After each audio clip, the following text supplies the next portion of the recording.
पाऊस जसा-जसा पुढे सरकतो तसं-तसं टेन्शन वाढवतोय. कारण की ऑगस्ट महिना आता सरायला आलाय. शेवटच्या टप्प्यात आहे ऑगस्ट महिना. परंतु पावसाने सपशेल या महिन्यात निराश केलंय आणि यापुढे जाऊन सप्टेंबर महिन्यात देखील पावसाची स्थिती ही अशीच राहील असे अंदाज विभागाकडून किंवा काही खाजगी संस्था आहेत त्यांच्याकडून येतात. त्यामुळे पावसाची स्थिती जी आहे ती येत्या काळात कशी असेल? पाऊस अ, आणखीन संकटात टाकणार आहे का महाराष्ट्राला? की याबाबत अजून काही अंदाज वेगळे आहेत. याबाबत बातचीत करण्यासाठी आपल्यासोबत छत्रपती संभाजीनगरच्या एमजीएम विद्यापीठाच्या विज्ञान केंद्राचे संचालक श्रीनिवास औंधकर सर आपल्यासोबत आहेत. सर तुमचं स्वागत आहे एनडीटीव्ही मराठीमध्ये. नमस्कार, नमस्कार. सर माझा सगळ्यात पहिला प्रश्न तुम्हाला असा आहे, की पावसाने ऑगस्ट महिन्यामध्ये देखील निराशा केली आहे. पाऊस जवळपास 22-24 दिवस आज उलटलेत ऑगस्ट महिन्याचे. पावसाने फार काही हजेरी लावलेली नाहीये. त्यामुळे येत्या काळात पाऊस कसा असेल किंवा सप्टेंबर महिन्यातला पाऊस कसा असेल किंवा परतीचा पाऊस काही दिलासा देऊन जाईल का महाराष्ट्राला? अ, आपण एक 2-3 गोष्टी बघूयात. आपला पहिला प्रश्न होता, की शॉर्ट पिरियड म्हणजे त्या 8 ते 10 दिवसाचा पावसाचं प्रमाण कसं असेल? आता बऱ्यापैकी ऑगस्टमध्ये मान्सून जो आहे, हा उत्तर भारतामध्ये सक्रिय असतो. आणि आत्ताच्या जी काही परिस्थिती निर्माण झालेली आहे, यामध्ये तो दिसतो आहे, की तिथं देखील तो कमकुवतच होतोय. म्हणजे राजस्थान असेल, हरियाणा असेल, पंजाब असेल किंवा उत्तर भारतातली काही राज्य आहेत, या भागामध्ये जो मान्सून यावेळेस बरसला पाहिजे होता, आता जो बरसला पाहिजे होता, तसा बरसत नाहीये. काही प्रमाणामध्ये तो आता त्या ठिकाणी पूर्व भारतामध्ये सक्रिय आहे असं म्हणता येईल. पुढच्या काही साधारणतः 8 ते 10 दिवसाचा जर आपण अंदाज बघितला, आज 24 ऑगस्ट आहे. तर साधारणतः पूर्व महाराष्ट्रातले काही जिल्हे सोडले, म्हणजे गडचिरोली किंवा गोंदिया असेल, नागपूरचा काही भाग असेल आणि चंद्रपूर सोडला आणि मराठवाड्यातल्या हिंगोली, नांदेड सोडले, तर उर्वरित महाराष्ट्रात आपल्याला अपेक्षित पाऊस मिळणार नाहीच आहे. आणि हा पुढच्या 1-2 दिवसांनी अजून कमकुवत होतोय. म्हणजे साधारणतः 1 ते 2 दिवस हा पाऊस मिळाला, तर पुढचे या 8 ते 10 दिवसातले 6 ते 7 दिवस असे असतील, की संपूर्ण महाराष्ट्रातल्या अनेक ठिकाणी पाऊस आपल्याला मिळणार नाहीये. अशा आता इंडिकेटर मिळतायत. या सगळ्या ह्याच्यामध्ये चिंताजनक आहेच आहे. यात एक फॅक्टर बघायचा आपल्याला आहे, की आपल्याकडं ऑगस्ट महिन्यामध्ये आणि सप्टेंबरमध्ये परतीचा पाऊस जो मिळणारा अपेक्षित होता, त्यामध्ये मोठ्या प्रमाणात घट निर्माण होईल, असे आता इंडिकेटर मिळतायत. अ, प्रशांत महासागराचा यावर्षीचा जो काही अल निनोचा फटका बसतोय, तो एक्स्ट्रीम एक्स्ट्रीम म्हणजे हाय कंडिशनला तो जातोय. साधारणतः 2.3 डिग्रीच्या वर जातोय आणि ही खरी चिंतेची बाब आहे. जसा आगामी 2 ते 3 महिन्याचा कालावधी ओलांडेल, त्यावेळेस हे जी एक्स्ट्रीमिटीज आहे, ही अजून वाढत जाताना दिसतंय. सध्याच्या ऑगस्ट महिन्यातली जी परिस्थिती आहे, केवळ 30% वर असताना आपण हे अनुभव घेतोय. सप्टेंबरमध्ये ही परिस्थिती साधारणतः 90% च्या वर जातीये. ऑक्टोबरमध्ये 95, परत 92 अशा परिस्थितीत ती मूव्हमेंट असल्यामुळं साधारणतः आगामी 2-3 महिने जे आहेत, हा एक्स्ट्रीम अल निनोचा फटका आपल्याला बसणार आहे, असं इंडिकेटर दिसतच आहे. या सगळ्यामध्ये काही प्रमाणामध्ये जुलैमध्ये जो आपला पाऊस मिळाला, यामध्ये महाराष्ट्रातले काही पुणे जिल्हा असेल, नाशिक असेल किंवा अहिल्यानगर जिल्हा असेल, मुंबई किंवा सह काही किनारपट्टीवरचे जे कोकण किनारपट्टी आहे, या अनेक भागामध्ये आपल्याला पाऊस अतिरिक्त पडल्याची नोंद मिळाली. त्याचप्रमाणे पूर्व विदर्भामध्ये मराठवाड्यातली लातूर असेल, काही प्रमाणात पाऊस मिळाला. म्हणजे असं म्हटलं गेलं, की जुलैमध्ये आम्हाला सरासरीपेक्षा जवळ थोडा पाऊस मिळाला. पण आता पाहतोय ही परिस्थिती अतिशय विचित्र दिसते. पिकांना आपण आधीच उशिरा पेरण्याचं आवाहन केलं होतं. त्याला शेतकऱ्यांनी उशिरा नक्की पीक पेरलं असलं पाहिजे, बी पेरलं असलं पाहिजे. परंतु आत्ताच्या एकूण कंडिशनमध्ये म्हणजे क्लाउड कव्हर बघितलं गेलं, दिवसभर बऱ्यापैकी ढगाळ वातावरण असतं. पण ढगाच्या आणि आपलं जे जमीन आहे, या दोघांमधलं जे तापमानाचा फरक बघितला गेला, पोषक असं आर्द्रता आम्हाला मिळत नाही. आणि ही आर्द्रता आमच्याकडचं जे काही सरफेस वरती जे काही पाणी आहे, त्या पाण्याचं बाष्पीभवन करण्याकरता घातक ठरत आहे. आणि हा फटका देखील आपल्याला येत्या काळामध्ये जास्त जाणवेल, असे देखील इंडिकेटर मिळत आहेत. म्हणजे धरणात पाणी असूनही आपल्याला मतलब नाही. धरणाचा जो काही बाष्पीभवनाचा जो स्थिरांक आहे, तो देखील कमालीच वाढतोय. हे आता आपल्याकडे लक्षात येत आहे. आणि याकडे देखील तर आता आगामी महिन्यासाठी लक्ष देणं आवश्यक ठरत आहे. सर तुम्ही बाष्पीभवनाचा उल्लेख केला, की आता बाष्पीभवनाचा उल्लेख केला त्याला जोडूनच माझा प्रश्न आहे, की बाष्पीभवन हे नवं संकट आहे. कारण की जुलै महिन्यात झालेला पाऊस आहे. जुलै महिन्यामध्ये काहीशी धरणं भरली आहेत. जे काही भाग असतील पश्चिम महाराष्ट्र म्हणा काही किंवा मग मराठवाड्यातला काही भाग असतात, जी काही धरणं भरली आहेत. त्यानंतरचं म्हणजे पावसाळ्याचे 2 महिने, त्यानंतरचा हिवाळा आणि मग पावसाळा अशी जवळपास 8, 9, 10 महिने आपल्याला ह्या पाण्यावरती राहायचंय. परंतु बाष्पीभवनाचं प्रमाण जे आहे ते आत्तापासूनच सुरू झाले. जे की आपण उन्हाळ्यामध्ये वगैरे बाष्पीभवन जास्त प्रमाणात होतं. परंतु हे आत्तापासून सुरू झालं. तर बाष्पीभवन हे नवं संकट महाराष्ट्रापुढे आहे का? नक्कीच आहे. या बघा या ठिकाणी आता जो आपण उल्लेख केला, की एल निनोचा जो फटका बसणार आहे, यामध्ये असं बघितलं गेलं, की सप्टेंबरमध्ये किंवा एकूण क्षेत्रविशाल सरासरी बघितली गेली, आत्ताचा जो काही आपल्याला ऑगस्ट, सप्टेंबर, ऑक्टोबर ही आपल्याकडं जे पावसाचे महिने असतात, या कालावधीत आता त्याचा जो काही बाष्पीभवनाचा जो काही रेट आहे किंवा दर जो आहे, हा साधारणतः 10% पर्यंत वाढलाय असं लक्षात येतंय. 10 ते 15% पर्यंत हा आगामी वाढत राहील आणि कदाचित त्याही पुढं हा बाष्पीभवनाचा स्थिरांक जर आपला गेला, तर आपल्याला चिंतेची बाब नक्की असणार आहे. तापमान वाढ, नंतर कोरडं हवामान, त्या ठिकाणी लांबलेलं कोरडं जे काही कालखंड जो आहे पावसाचा, हा देखील आपल्याला या ठिकाणी चिंताजनक असणारच आहे. आपण एक साधारणतः प्रत्येक महिन्याचा यामुळे होतं काय, जमिनीमध्ये जी ओल आपल्याला साठवून ठेवायची जी काही ताकद आहे, त्या बाष्पीभवन स्थिरांकामुळे कमी होऊन जाते आणि मध्ये जे पाणी आहे, शोषलेलं पाणी जे आहे, हे बाष्पीभवनाच्या द्वारे आपल्याला आकाशामध्ये किंवा वातावरणामध्ये मर्ज होत जातं बघितलं गेलेलं आहे. त्याच वेळेस पाणीसाठे जे आहेत आपल्याकडे बऱ्यापैकी आपण धरणं आहेत, तलाव असतील. मुळात यावर्षी म्हणाविसा पाऊस न झाल्यामुळं अ, विहिरी भरलेल्या नाहीत किंवा मोठे जे छोटे तलाव असतील ते पण अजून भरलेले नाहीयेत. त्या ठिकाणी ती देखील चिंतेची बाब असणारच आहे. सप्टेंबर ते डिसेंबर या 2, 3, 4 महिन्याचा आपण अभ्यास केला, तर सुपर अल निनोचा जो फटका बसणार आहे, तर त्या यामध्ये अ, मान्सूनचा शेवटचा टप्पा म्हणता येतो. आगामी जो महिना आहे या ह्याच्यामध्ये आणि अ, या सगळ्यात मगाशी म्हटल्याप्रमाणे साधारणतः 80% पर्यंतचा आमचा सुपर अल निनो राहिला, त्याचा नक्कीच आपल्याकडं बाष्पीभवनाच्या या स्थिरांकावरती परिणाम होणारच आहे. त्यामुळे होईल काय, ढगांची जी काही अ, परिस्थिती जी आहे, मॉइश्चर आहे, हे वातावरण राहणार नाहीये.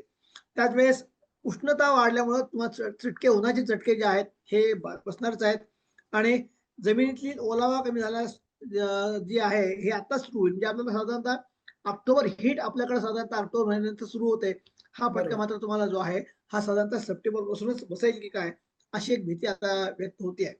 याच वेळेस अ, अ, बाष्पीभवन जर हा रेट वाढला, तर आपल्याला ऑक्टोबर महिन्यापासून किंवा नोव्हेंबर महिन्यातच कडक उन्हाळा फेस होतोय. उन्हाळा जाणवेल की काय, अशी ती स्थिती आता येऊ घातलेली आहे असं म्हणता येईल. त्याच वेळेस नोव्हेंबर, डिसेंबरचा विचार केला गेला, आपण त्याला म्हणता येईल की आपल्याकडे हिवाळा होतो साधारणतः ऑक्टोबरच्या 7 ऑक्टोबर नंतर. मग नोव्हेंबर असेल, डिसेंबर असेल, जानेवारी, फेब्रुवारी महिने आपल्याकडं थोड्या जास्त थंडी असतात. कारण पश्चिमी विक्षोभी वारे जे आहेत, हे आपल्याकडे दाखल होतात. परंतु यावेळेस हा जो बाष्पीभवनाचा स्थिरांक जो आहे, जर का आपला वाढला, या ठिकाणी जर बाष्पीभवन जास्त प्रमाणात वातावरणात बाष्प होत गेली, तर आमच्याकडं जे उन्हाळा सदस्यची परिस्थिती निर्माण होईल. यामध्ये आमच्याकडे थंडीचा जो एकूण पिरियड आहे किंवा कालावधी आहे, यामध्ये निश्चित कमालीची घट अपेक्षित आहे.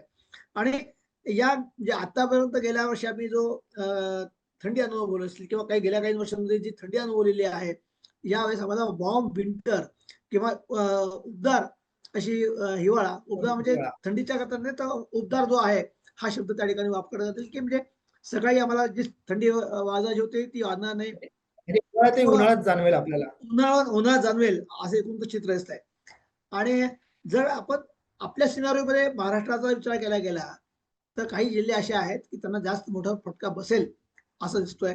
त्यामध्ये प्रमुखतः छत्रपती संभाजीनगर आहे, अहिल्यानगर आहे, जालना आहे, धुळे हे अवर्षणग्रस्त जे काही प्रदेश आहेत. मुख्य म्हणजे मान्सून आपल्याकडे येताना कोकण किनारपट्टीकडून किंवा पूर्व किनारपट्टी येताना बाकीचे जिल्हे जे आता मी उल्लेख केलेले त्या व्यतिरिक्त जिल्हे जे आहेत, या भागामध्ये पाणी भरपूर मिळतं असं बघितलं गेलं असताना संभाजीनगर, नंतर अहिल्यानगर, धुळे आणि जालना हे 4 प्रमुख जिल्हे असे आहेत, की या ठिकाणी या बाष्पीभवन स्थिरांकाचा मोठा फटका बसेल. आणि यावेळेस धरणाचे जे काही साठे आहेत, त्याचा जर काही वाफ व्हायला लागली, ते झपाट्याने खायला म्हणजे काही त्याची जी मोडलेली उंची असेल किंवा साठून झालेली असेल, ही मोठ्या प्रमाणात खाली आम्हाला घट होताना पाहायला मिळेल. यावेळेस कोकण आणि विदर्भात देखील हा एक प्रमुख मुद्दा राहील, की आमच्याकडं जी पाण्याची पातळी आहे, ही टिकवून ठेवण्याकरता निश्चितच आपला काही प्रयोग यावेळेस आपल्याला करणं आवश्यक ठरेल. नक्की प्रशासनाला आणि शेतकऱ्यांसाठी देखील एक आव्हान आहे, की आपल्याला या ह्याच्यात मात करायची. ठीक आहे, आपत्ती येऊ घातलेली आहे, घाबरायचं नाहीये. पण आपत्ती दिसतंय, की आगामी कालावधी 4-5 महिने जे आहेत, हे आपल्याकडे आपत्तीचे म्हणजे मोठ्या कमालीच्या आपत्तीचे आहेत. 1950 नंतर आपण या पद्धतीच्या सुप्रीम किंवा एक्स्ट्रीम आपण अल निनोला फेस करणार आहोत. 2016 आपल्याला सुपर अल निनो आपण अनुभवलेला आहे. अ, त्यामध्ये जो काही आपल्याला यापासून बघितलं गेलेलं आहे, तर ते बघत असताना अजून काही 2-3 गोष्टी आपल्याला शेतकऱ्यांच्यासाठी महत्त्वाच्या ठरतात. यामध्ये आच्छादन किंवा मल्चिंग प्रकार जो असतो, ही पिकाच्या साईडने ती काही मातीवरती प्लास्टिकचं ते अंथरायचं आहे. त्यामुळे होतं काय, पालापाचोळा टावा किंवा त्या ठिकाणी प्लास्टिक मल्चिंग केलं तर त्या ठिकाणी बाष्पीभवन जे आहे जमिनीचं, पाण्याचं जे आहे हे आपल्याला कमी करण्यात नक्की म्हणजे मदत करेल. जे आता आलेलं पीक आहे, म्हणजे काही अर्थात पिकांवरती घेता येणार नाही, पण जी आपल्याला बाकीची जी काही फळबागायत आहे, याकरता तो निश्चित आपल्याला हा प्रयोग नक्की करता येईल. ठिबक आहे आणि तुषार सिंचन हे देखील आपल्याला यावेळेस विचार करावा लागेल, की आता भागात पाऊसच पडला नसेल, तर आपल्याला मुबलक पाणी नसेल, तर ठिबक आणि तुषार सिंचनाचा आपल्याला यावेळेस विचार करावा लागणार आहे. आणि पाणी साठवून करताना पाण्याचा वापर हा देखील आता आपल्याला कॅल्क्युलेशन प्रमाणे किती पाणी आपल्याला लागणार आहे, त्याचं प्रत्यक्ष कॅल्क्युलेशन करूनच पाणी वापरावं लागणार आहे. ही आपल्याला एक फेस येते आहे आणि त्याच्यावरती आपण सर्वांनी मात करायची आहे. बरोबर आहे सर. सर यावर्षी एल निनोचा प्रभाव जाणवला आणि याचे परिणाम आपल्याला किंवा महाराष्ट्राला किंवा संबंध देशाला जाणवत आहेत आणि भयंकर संकटातून देश आणि महाराष्ट्र देखील जातोय. परंतु हा एल निनोचा प्रभाव या वर्षापुरता मर्यादित राहील, की पुढच्या वर्षी देखील याची दाहकता किंवा याचे परिणाम जाणवतील? कारण की आता या वर्षी जर एवढा कोरडा जर पावसाळा गेला, तर पुढच्या वर्षी याचे परिणाम साहजिकच जानेवारी-फेब्रुवारीपासून दिसायला लागतील. परंतु अ, त्यानंतर जर पावसाळा जर असाच राहिला, तर याची भीषणता आणखीन भयंकर होईल. तर याबाबतचा तुमच्याकडे काय अंदाज आहे? नाही लक्षात घ्या, की एल निनो म्हणजे ते सातत्याने म्हणजे प्रशांत महासागरावर एक मोठा आपला प्रदेश असा आहे, की त्या ठिकाणी आपल्या दोन्ही ध्रुवावरती म्हणजे उत्तर ध्रुव असेल आणि दक्षिण ध्रुव हा जो रिजन आहे, हा आणि विषुवत्तर हा संपूर्ण रिजन आपल्याला त्या ठिकाणी की पाणी समुद्र त्या ठिकाणी आपल्याला असल्यामुळं भूप्रदेश जो आहे मोठा पृथ्वीचा हा प्रशांत महासागराकडे पाहतो आपण आणि त्याच्या विषुवत्तावरचं तापमान सातत्याने नोंद घेतले जाते. त्यामध्ये 1, 2, 3 ज्या सेक्शन्स आहेत, आपण 3.4चा सेक्शन विचार करतो आणि त्या ठिकाणी तापमानाचा जो काही सातत्याने बदल होतो, या बदलाचा सातत्याने नोंद घेतली जाते. जागतिक हवामान केंद्र असेल, क्लायमेट प्रोटेक्शन सेंटर असेल, जगातल्या जवळ 12 ते 15 संस्था अशा एकत्रित येऊन ते काम करतात आणि जगातल्या संशोधनासाठी डाटा उपलब्ध करून देतात. त्यात सातत्याने दर 12-15 दिवसाचा जो डेटा आहे, हा संशोधकांना उपलब्ध होतो आणि या सगळ्याच्यामध्ये आगामी 5 ते 6 महिने, 7 महिने कसे असतील, त्याचा एक ट्रेंड आपल्याला त्या ठिकाणी उपलब्ध होतो. आताच्या परिस्थितीमध्ये आपण असं म्हणतोय, की अल निनो एक्स्ट्रीम सुपर व्हेरी स्ट्रॉंग अल निनोमध्ये आपण जातोय. हे महिने जे आहेत, हे साधारणतः ऑक्टोबर, नोव्हेंबर, डिसेंबर म्हणलेले आहेत. जानेवारी, फेब्रुवारी यामध्ये ती बरीचशी घट दिसते. घट असली तरी आता जो ऑगस्ट महिन्यामध्ये आपण जो अनुभवतोय, तो परिस्थिती फेब्रुवारीमध्ये येईल आणि आपल्याकडे ज्यावेळेस म्हणजे हा हिवाळा संपता अल निनो संपेल असे आता इंडिकेटर दिसत आहेत आणि फेब्रुवारीचे पुढचे महिने जे आहेत म्हणजे उन्हाळ्याच्या परिस्थितीमध्ये ती न्यूट्रल स्थिती राहील. न्यूट्रल म्हणजे त्या ठिकाणी सरासरी तापमान राहील आणि हा आतापर्यंतचा म्हणजे गेल्या 75-80 वर्षाचा जो डेटा उपलब्ध आहे, यात असं म्हणते की 2 ते 3 महिने अल निनो आपल्याकडे तो स्ट्रॉंग राहतो किंवा त्याची कमालीची पातळी गाठतो असं बघितलं गेलेलं आहे. यामुळं आगामी आपल्याला 2027चा उन्हाळा असेल किंवा पावसाळा असेल, हे निश्चितच आपल्याला त्या ठिकाणी सुखकारक असतील. हे देखील इंडिकेटर आता मिळतायत. जास्त तापमान त्या काळात असणार नाही किंवा पावसाचा देखील समाधानकारक उत्तर आपल्याला त्यामध्ये मिळेलच. पण आत्ताची फेज जी आहे, या वर्षाच्या पावसाळ्याची आणि हिवाळ्याची व्हेरी स्ट्रॉंग अल निनोला आपण फेस करणार आहोत.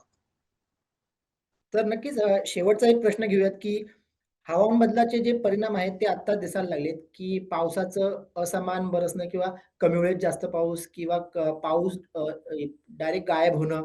हे येत्या काळामध्ये सातत्याने असं किंवा गेल्या काही वर्षापासून हे चित्र सातत्याने दिसतंय. तर या हवामान बदलासोबत जुळवून घेण्यासाठी आपल्याला काही उपाययोजना येत्या काळात कराव्या लागतील का? याबद्दलचं तुमचं काय मत आहे? आणि लक्षात घ्या, की आपल्याकडं डेटा जो उपलब्ध होत होता, आपण ज्या पद्धतीने आज रिअल टाईम डेटाच्या संदर्भामध्ये गोळा करत आहोत. एआय-एम-एल, एआय आहे, मशीन लर्निंग आहे. यातून ज्या फोरकास्टिंग जो पार्ट आलेला आहे, तो खूप आता आपल्याला ॲडव्हान्समध्ये मिळतोय असं लक्षात येईल. आधीच्या ह्याच्यामध्ये घटना घडल्यानंतरच्या परिस्थितीमध्ये आपण तो इंटिमेट करत होतो, की नाही अशी घटना घडता तो होता. पण आज एआय-एम-एल हा जो हे जे विज्ञान तंत्रज्ञान विकसित झालेलं आहे, याचा या क्लायमेट फोरकास्टिंगमध्ये खूप छान उपयोग होतोय आणि खूप छान प्रमाणात आपल्याला इंटरप्रिटेशन जो आहे, हा लावायला सोपा जातोय. या ह्याच्यामध्ये असं म्हणता येईल, की आतापर्यंत आपण जे काही क्लायमेट प्रोटेक्शनसाठी आपल्याला तयारी करायची आहे, निश्चितच या सगळ्या ह्याच्यामध्ये शहरं जी आहेत, ही झपाट्याने विकसित होत आहेत. त्याचं शहरीकरण मोठ्या प्रमाणात होत आहे. त्यामध्ये आपण ज्या पद्धतीने शहराला पाणी पुरवठा योजना राबवत असतो, त्याचं जे काही निचरा असेल, या निचराचं देखील आपल्याला खूप वेगळ्या पद्धतीने नियोजन करणं आवश्यक आहे. म्हणजे प्रत्येक सोसायटीमध्ये घरामध्ये वापरलं गेलेलं पाणी असेल किंवा कारखान्यासाठी वापरलेलं पाणी असेल, ज्यावेळेस ते ड्रेनेज सिस्टमद्वारे आपल्याला पुन्हा त्या आपण ज्या पद्धतीने पोहोचतो करतो, त्यामुळे शहरातला जो बेस आहे, हा पाणी विरहित राहतो. त्यामुळे पाणी मुरणं अपेक्षित आहे. तिथं मुरलं न मुरल्यामुळं ती देखील समस्या निर्माण होतेच आहे. आणि त्याचा फटका होतं काय, की dome city dome heat dome झालेले आहेत. म्हणजे शहर तापतात आणि शहर तापले, की वरती वातावरणातील वाष्प जे आहे, ही त्या ठिकाणी धो-धो पाऊस पडतो, एक्स्ट्रीम पाऊस पडतो, अशी परिस्थिती बघितली आहे. ही स्थानिक पातळीवरती वेदरिंग कंडिशनमुळे होतं. आपली वाढती शहरीकरण जे आहेत, यावेळेला एकच उपाय म्हणजे ग्रीन कव्हर करणे आहे. झाडांची संख्या खूप वाढवणे शहराच्या बाबतीमध्ये आणि जे काही जिथं शक्य होईल त्या ठिकाणी आपण जर झाडं वाढवली, निसर्गाला ते संतुलन जर केलं, तर नक्कीच या वाढत्या पावसाळ्यावर म्हणजे आपत्तीवरती आपण निश्चित मात करू शकतो असं वाटतं. नक्कीच सर, तुम्ही अत्यंत महत्त्वाची माहिती प्रेक्षकांना आमच्या दिलेली आहे. परंतु येणारा काळ जो आहे तो संकटाचा आहे. कारण की पाऊस ऑगस्टमध्ये जरी पडला नसला तरी सप्टेंबरमध्ये देखील हीच परिस्थिती कायम राहण्याचा हवामान विभागाचा अंदाज आहे. त्यामुळे पाण्याचं नियोजन करणं शेतीसाठीचं किंवा वापरण्यासाठीचं किंवा उद्योग क्षेत्रासाठीचं पाण्याचं नियोजन करणं हे मोठं आव्हान आता राज्यासमोर असणार आहे. सर, तुमचं पुन्हा एकदा धन्यवाद.